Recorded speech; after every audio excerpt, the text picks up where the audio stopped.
જે મને એક તો કોઈ અનુભવ હતો નહીં ફિલ્મનો, એક્ટિંગ કરું પણ કેમેરાની સામે કરું અને તેની સામે એક પડકાર એ હતો કે એમાં રંગલીલામાં ગોવિંદ કાકાએ રચના કરેલી, નારેશ્વરનું નામ એ મોદી કાકાએ લખેલું, અલગનું આરાધક સુમન કાકાએ પોતાના પુસ્તકમાં નોંધ કરી.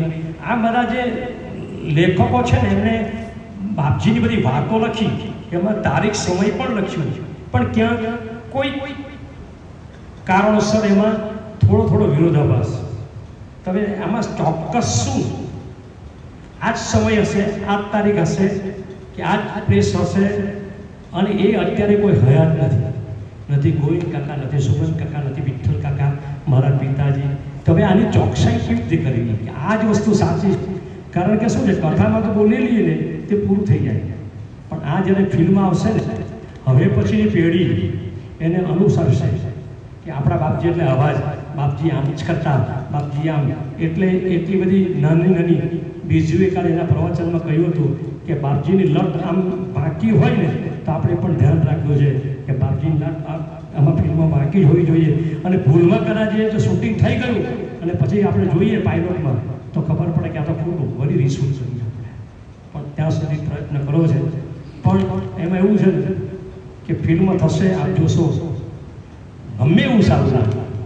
પણ મમતાબેન સાથે અત્યારે વાત થઈ કે રાવણના રાજ્યમાં પણ ધોબી હતો અને એણે પણ આલોચના કરી તો કદાચ કરશે, પણ એની પરવા નથી. આપણું લક્ષ્ય એક છે કે આપણી બાપજીનું આ નવું કાર્ય જે છે.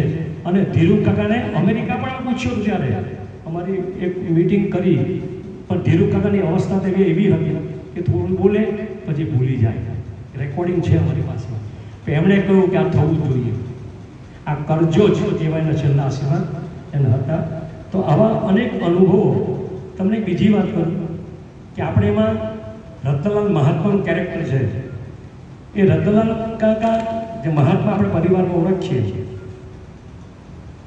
હવે એમનું કાસ્ટિંગ એવો કલાકાર લેવાનો, મેં એમના આખા પરિવારને પરદેશમાં લે છે ભરતેશભાઈ કરી બધાને પૂછ્યું કે એમના જે ફોટા હોય તો મને મોકલો.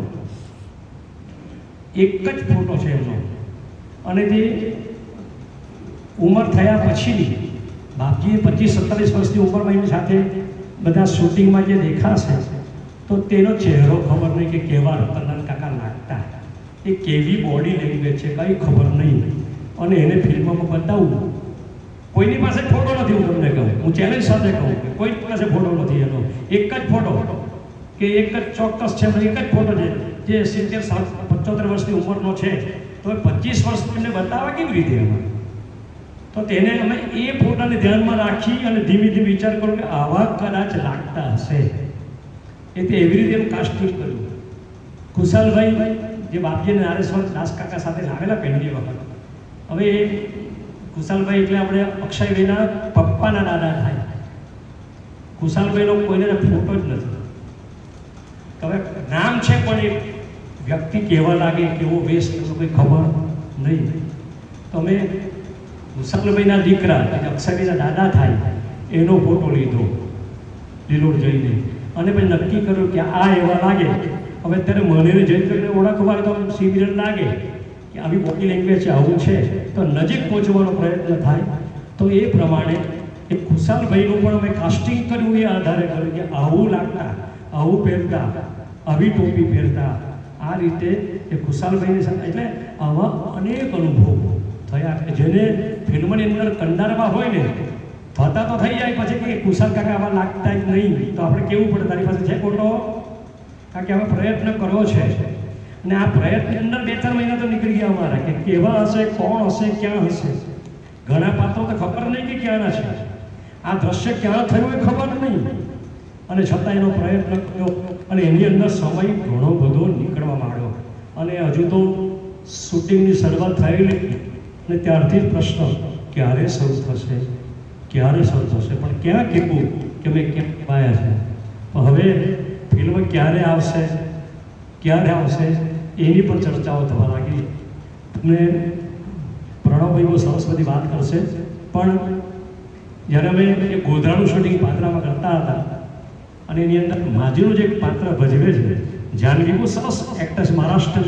અને અત્યારે જે નરેન્દ્રભાઈ મોદીની એક એડની અંદર એ કામ કરતી હતી, એ છોકરી બહુ સરસ છે, ક્રાઇમ સ્ટોરી બધામાં પણ કામ છે. એ બિચારી આર્થિક દ્રષ્ટિએ મંદ, એને શૂટિંગમાં બોલાવવું હોય ને તો એને વિચાર કરવો પડે કે ટ્રેનની ટિકિટ તમે મોકલો, તમે આવી. પણ એની કાસ્ટિંગ બરાબર એવું છે એટલે નક્કી કર્યું કે એને બોલાવીએ કે આવી શૂટિંગમાં. પણ માજીને આપણે જે વિધવાવસ્થા બતાવે ને તેમાં પેલી એક શાંતિ બુટ્ટી પહેરે તેને કઢાવી નાખી.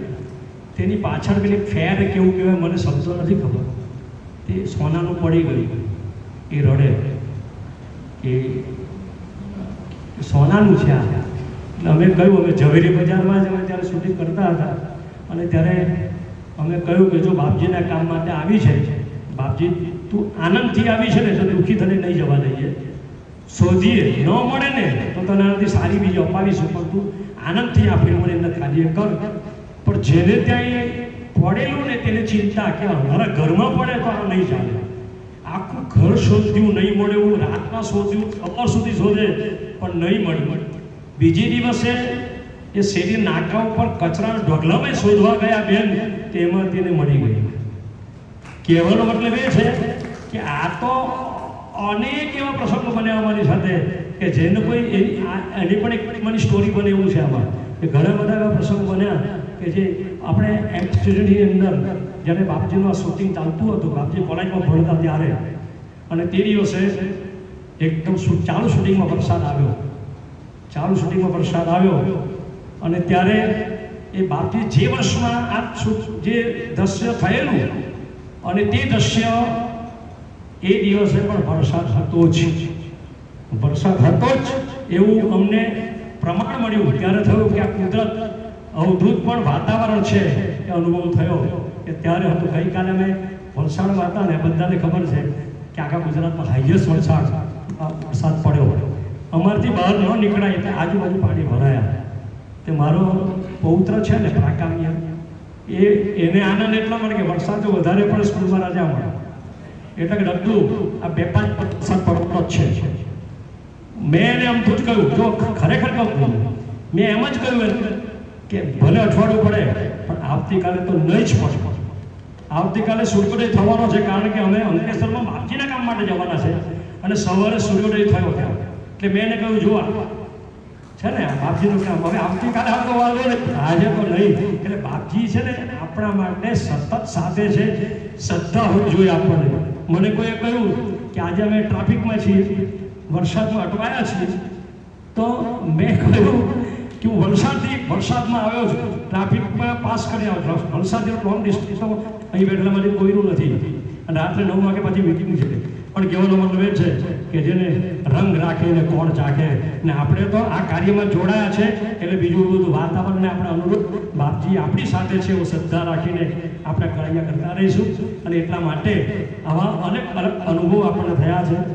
એની અંદર અરે જ્યારે અમે પહેલું શૂટિંગ બાપજીએ શોભાયાત્રા કરવાના અને ત્યારે બાપજી જે ટોપી પહેરતા પેલી સુંદરીની ગૂંથેલી, અરે અમદાવાદ, બોમ્બે, બધે તપાસ કરી પણ એવી ટોપી નહીં મળે. ટોપી બધી ખરી પણ એવી નહીં.